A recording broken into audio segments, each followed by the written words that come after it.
الحمد لله رب العالمين الصلاة والسلام على خاتم النبيين وعلى آله وصحبه أجمعين أما بعد فأعوذ بالله من الشيطان الرجيم بسم الله الرحمن الرحيم قال الله تعالى في سورة بني إسرائيل ربكم أعلم بما في نفوسكم إن تكونوا صالحين فإنه كان للأوابين غفورا۔ ترجمہ: تمہارا رب خوب جانتا ہے جو تمہارے جی میں ہے، اگر تم نیک ہوگے تو وہ رجوع کرنے والوں کو بخشتا ہے۔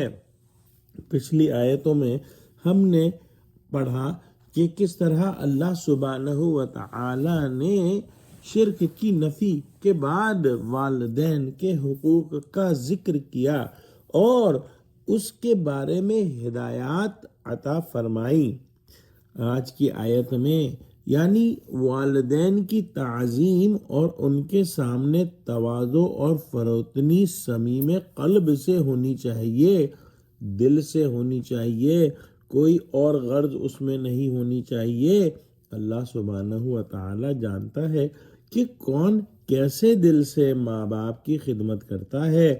اگر فی الواقع تم دل نیک سے اور سعادت مندی سے والدین کی خدمت کرو گے اور اللہ سبحانہ و تعالی کی طرف رجوع ہو کر اخلاص و حق شناسی کے ساتھ ان کی خدمت کرو گے تو وہ تمہاری کوتاہیوں اور خطاؤں سے درگزر فرمائے گا۔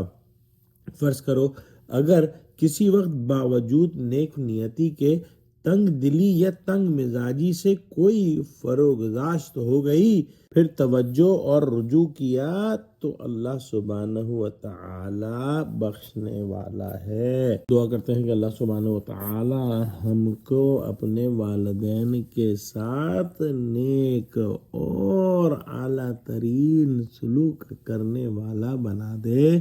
اللہ ہم کو قرآن کا فہم عطا فرما، ہم کو سچوں سے جوڑے اور ہم کو صراط مستقیم پر قائم فرما دے، آمین۔